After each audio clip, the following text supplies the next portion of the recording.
What terrible past had produced this furious machine of destruction?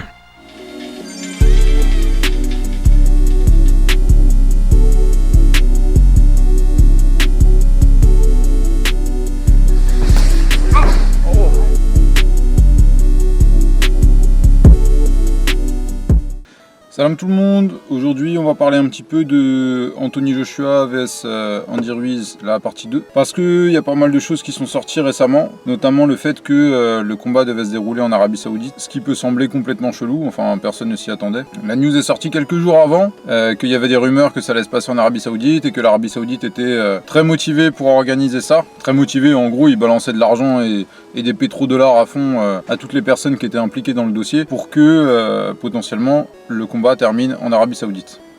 Et le fait que ce combat-là arrive en Arabie Saoudite, ça a surpris beaucoup de monde, notamment au sein du milieu de la boxe. Donc on va revenir un petit peu sur tout ce qui s'est passé avant pour comprendre comment est-ce qu'on en est arrivé là à avoir le plus gros combat de l'année 2019 qui se passe au milieu du désert en Arabie Saoudite. Pour ça, il faut reprendre tout ce qui s'est passé.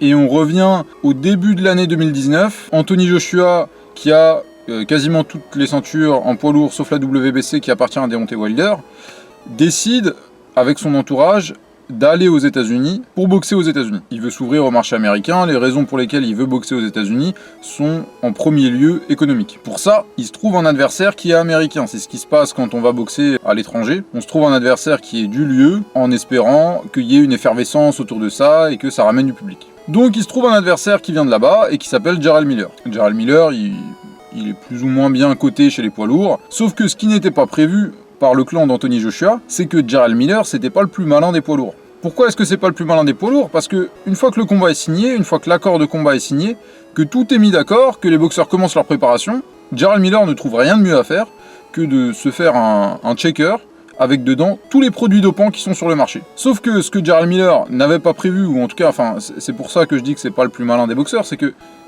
le mec s'est injecté 3 produits dopants en pleine préparation pour l'un des plus gros combats de l'année. Donc forcément, il y a les agences antidopage qui sont là, il se fait contrôler, le contrôle arrive positif, tu vois, je veux dire, il en a pas pris un, quoi, il en a pris 3. C'est pas possible que les mecs loupent 3 produits dopants, c'est leur métier, tu vois, c'est pas possible. Du coup, Jarrell Miller est déclaré forfait parce qu'il est suspendu pour boxer Anthony Joshua, et Anthony Joshua doit trouver un nouvel adversaire. C'est là que Andy Ruiz arrive, Andy Ruiz qui s'approche du clan d'Anthony Joshua, en tout cas le clan d'Andy Ruiz qui approche le clan d'Anthony Joshua, et qui déclare que voilà, il aimerait bien boxer. Il y a plusieurs autres boxeurs qui se sont approchés d'Anthony Joshua, tout simplement parce que boxer Anthony Joshua s'assurait une paye énorme, et aussi la chance, ce que tous les boxeurs aimeraient, c'est possiblement décrocher une ceinture. Donc, Andy Ruiz approche Anthony Joshua. Parmi tous les boxeurs qui l'approchent, le clan d'Anthony Joshua décide que c'est voilà, l'adversaire qui convient le plus au combat qu'ils veulent mener, en termes d'exposition médiatique, etc.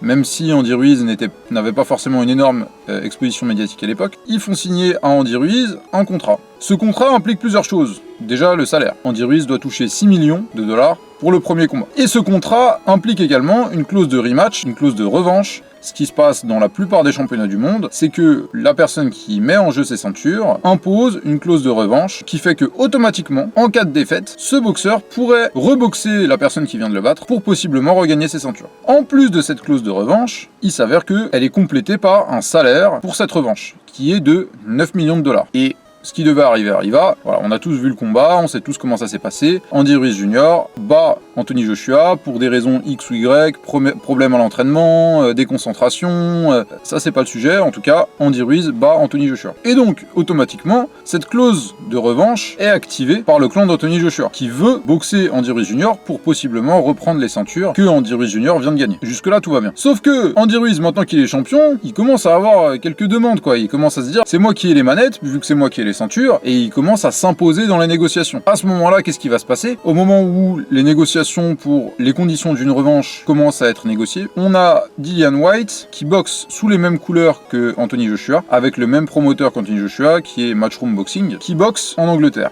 Il se trouve que Dillian Whyte, avant de boxer, est dépisté positif à un produit anabolisant, que la commission anglaise de boxe est au courant de ce dépistage positif avant le combat, mais qu'elle autorise quand même, dans le plus grand des secrets, en ne dévoilant pas en fait le résultat de ces analyses-là, elle autorise Dillian Whyte à boxer, et on apprendra ensuite que Dillian Whyte, il était dopé. Andy Ruiz, quand il voit ça, il dit ouais, mais en fait, le promoteur de Dillian Whyte, qui est également le promoteur d'Anthony Joshua, a sans doute de fortes connexions au sein de la commission de boxe anglaise. Moi, je veux pas aller boxer là-bas. On fait une revanche là-bas, moi j'ai pas envie. Je veux pas aller boxer là-bas. C'est un traquenard. Le mec qui a boxé Dillian Whyte, qui s'appelle Oscar Rivas, est tombé dans ce traquenard-là. Moi, je tomberai pas là-dedans. Je veux pas aller boxer au Royaume-Uni. Là-dessus, Matchroom Boxing, représenté par Eddie Hearn, va premièrement essayer de lui mettre une carotte. C'est-à-dire, ils vont lui dire, écoute, tu veux pas boxer au Royaume-Uni, nous on te propose de boxer à Cardiff. Tu veux pas boxer Anthony Joshua à domicile, Anthony Joshua il vient de Londres, donc on va pas boxer à Londres, on te propose de boxer à Cardiff. Sauf que Andy Ruiz, je sais pas où est-ce qu'il s'est arrêté à l'école, mais il est pas complètement con. Donc il lui dit, écoute mon frère, Cardiff, voilà, c'est au Royaume-Uni, moi je veux pas là-bas.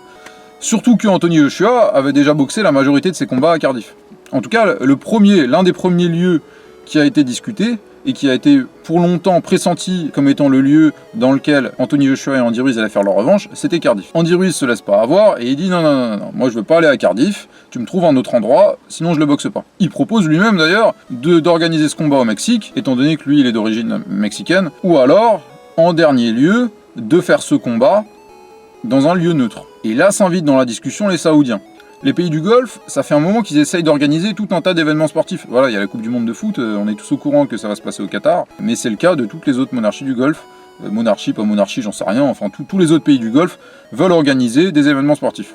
L'Arabie Saoudite avait organisé un truc de WWE, un grand prix de Formule 1, un grand prix de golf ou je sais pas quoi. Enfin, déjà faire du golf au milieu du désert, tu comprends pas comment ils ont fait, mais en tout cas ils ont réussi à faire ça. Ils ont organisé un truc de golf au milieu du désert. Ils ont également organisé un tournoi qui s'appelle les World Boxing Super Series, et ils ont organisé très récemment un combat d'Amir Khan. Et sur cette lancée-là, les Saoudiens étaient super chauds, puisqu'ils ont aussi essayé d'organiser un combat entre Manny Pacquiao et Amir Khan, qui n'a pas eu lieu, puisque Manny Pacquiao il voulait pas boxer Amir Khan, et puis voilà, qu'est-ce qu'il va foutre en Arabie Saoudite, voilà, il n'avait rien à faire.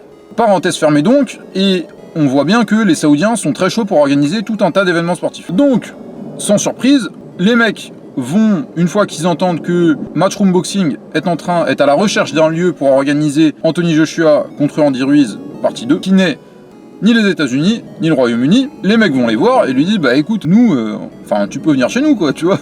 Chez toi, c'est chez moi, comme dit Rimka, viens, t'organises ton truc, on te paye, et puis voilà, quoi. Et il s'avère que la partie on te paye est très avantageuse pour Matchroom Boxing, puisque l'Arabie Saoudite, quelle partie de l'Arabie Saoudite, le ministère des Sports, le je sais pas quoi, j'en sais rien, en tout cas, les Saoudiens qui sont en contact avec Matchroom Boxing proposent entre 30 et 40 millions de dollars pour organiser le combat en Arabie Saoudite. Entre 30 et 40 millions de dollars, c'est quand même super convaincant, donc Matchroom Boxing va dire on y va, vive l'Arabie Saoudite, on y va. Alors, il y a d'ailleurs eu une conférence de presse aujourd'hui avec Eddie Hearn, les officiels saoudiens, où ils présentaient le lieu du combat, etc., etc. Mais l'histoire s'arrête pas là, puisque Andy Ruiz n'a pas du tout envie d'aller en Arabie Saoudite. Et en fait, ce qu'il a encore moins envie de faire, c'est de boxer pour 9 millions de dollars. 9 millions de dollars, je vous le rappelle, j'en ai parlé un petit peu plus tôt dans la vidéo, c'est la somme qui était prévue dans sa clause de revanche pour qu'il boxe Anthony Joshua. Sauf que maintenant on lui dit on va foutre ça en Arabie Saoudite et nous on va toucher entre 30 et 40 millions de dollars,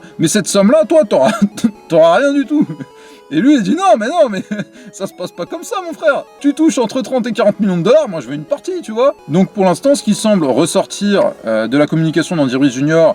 et des différents rapports des journalistes américains, c'est que Andy Ruiz Jr. n'a pas du tout envie de boxer en Arabie Saoudite, tout du moins tant que sa paye n'est pas augmentée. Et vous allez me dire, mais tu viens de nous dire qu'il est lié par un contrat à Anthony Joshua. Oui, il est lié par un contrat à Anthony Joshua. Donc, si Andy Ruiz Jr. refuse de boxer Anthony Joshua, sans doute que Matchroom Boxing intentera des poursuites judiciaires envers lui, des poursuites judiciaires qui verraient sans doute une défaite devant les tribunaux d'Andy Ruiz Jr. Mais le problème, c'est que Andy Ruiz Jr. a des ceintures. Ces ceintures-là appartiennent à des fédérations qui sont la WBA, la WBO et l'IBF. Et ces fédérations-là, elles ont des challengers. Les challengers, ça fait très longtemps qu'ils attendent pour avoir une chance de boxer pour un titre mondial. Et tout ce temps que Matchroom Boxing passerait dans des déboires judiciaires avec Andy Ruiz Jr. verrait les fédérations retirer les ceintures à Andy Ruiz Jr. puisqu'il n'est pas en capacité de défendre ses ceintures,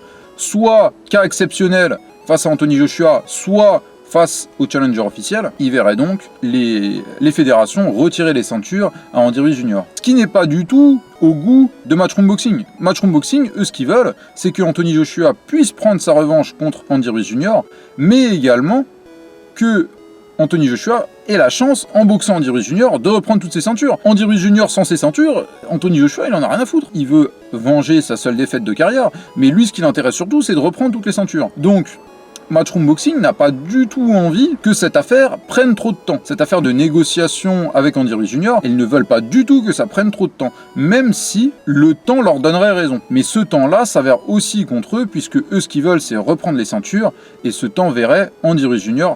perdre ses ceintures. Et c'est là la marge de manœuvre qu'a Andy Ruiz Jr. Et c'est ce qui lui permet de faire ce qu'on pourrait appeler des caprices, puisque ça ressemble plus ou moins à des caprices, de dire, bah écoute, moi je veux pas boxer au Royaume-Uni, je veux que tu boxes au Mexique, dans le village de mon oncle, ou j'en sais rien, tu vois, enfin, il peut faire plein de caprices comme ça, dire je veux être plus payé. Tout ça, ça lui permet d'avoir une marge de manœuvre qui embête Matchroom Boxing, qui embête Anthony Joshua, et qui lui permet de négocier ces affaires-là. Mais ce qu'il faut rappeler aussi, et on va terminer là-dessus, c'est que l'Arabie Saoudite n'était pas le choix premier de Matchroom Boxing, ni de personne d'ailleurs. L'Arabie Saoudite est une conséquence du fait que Andy Ruiz Jr. ne veuille pas boxer au Royaume-Uni. Le choix premier c'était Londres, ensuite c'était Cardiff, et derrière Andy Ruiz a dit non, et là on s'est tourné vers le reste du monde, et bah il s'avère que voilà, l'Arabie Saoudite a proposé de payer pour prendre ce combat-là, on va en Arabie Saoudite. Ce qu'il faut rappeler également, c'est que Matchroom Boxing n'est pas en train d'arnaquer Andy Ruiz Jr. Quand Andy Ruiz Jr. va vers Anthony Joshua avant leur premier combat en disant « moi j'ai envie de te boxer », ils lui mettent un contrat sous le nez et ils lui disent « voilà, ça c'est nos conditions pour qu'on se rencontre une première fois, il y a notamment une clause de revanche, il y a tous les détails de la clause de revanche, est-ce que tu es d'accord avec ça ?» Andy Ruiz Jr. a dit « oui, je suis d'accord avec ça ». Maintenant qu'il est un petit peu plus en position de force, il se permet d'avoir plus d'exigences, pourquoi pas, mais il faut pas le faire passer pour la victime dans l'histoire. Et la dernière chose à bien préciser, selon moi, c'est que je vois pas mal de monde qui viennent te dire « oui, l'Arabie Saoudite, qu'est-ce que c'est? Ils en ont rien à foutre de la boxe, pour la culture, qu'est-ce que c'est, etc. C'est le plus gros combat de l'année, ils vont le faire en Arabie Saoudite. » Déjà, première chose, oui, c'est vrai, l'Arabie Saoudite en a plus ou moins rien à foutre de la boxe. Les mecs, en fait, n'ont même pas de commission de boxe. Ils ont même pas de commission de boxe, c'est-à-dire que lors du combat, tout ce qui doit être fait par une commission sera fait par une commission extérieure, d'un pays extérieur, avec des Anglais, des Américains, j'en sais rien, des Argentins, des Mexicains, etc., qui viendront faire le travail d'une commission nationale qui n'est pas en Arabie Saoudite. Mais ce qu'il faut bien préciser aussi, c'est qu'il y a plein d'endroits qui, culturellement, ne représentent absolument rien, qui sont devenus des places fortes de la boxe. Las Vegas, qui est devenu l'un des endroits où il y a le plus de combats au monde, c'est juste, enfin, je veux dire, c'est des casinos au milieu du désert, quoi. Il n'y a rien autour, c'est pas une place culturelle. Atlantic City, c'était une ville qui était complètement construite pour avoir 3 casinos et des combats de boxe. C'était juste pour ça. Derrière, effectivement, on aurait pu réclamer d'avoir un combat à Wembley, un combat au Madison Square Garden. Voilà, on aurait pu avoir des lieux qui sont plus emblématiques. Mais dans l'histoire de la boxe, on a aussi eu beaucoup de combats qui ont eu lieu dans des endroits qui n'étaient pas du tout emblématiques. Las Vegas l'est devenu au fil du temps, Atlantic City l'est devenu également au fil du temps, mais de base, ces lieux-là, c'est rien du tout. Je ne dis pas, attention, que l'Arabie Saoudite deviendra une place forte de la boxe, mais ne faisons pas comme si c'était la première fois dans l'histoire de la boxe que l'argent faisait loi pour décider où est-ce qu'on va boxer. On va boxer à l'endroit où il y a de l'argent, pour les boxeurs, pour les promoteurs, pour tout le monde.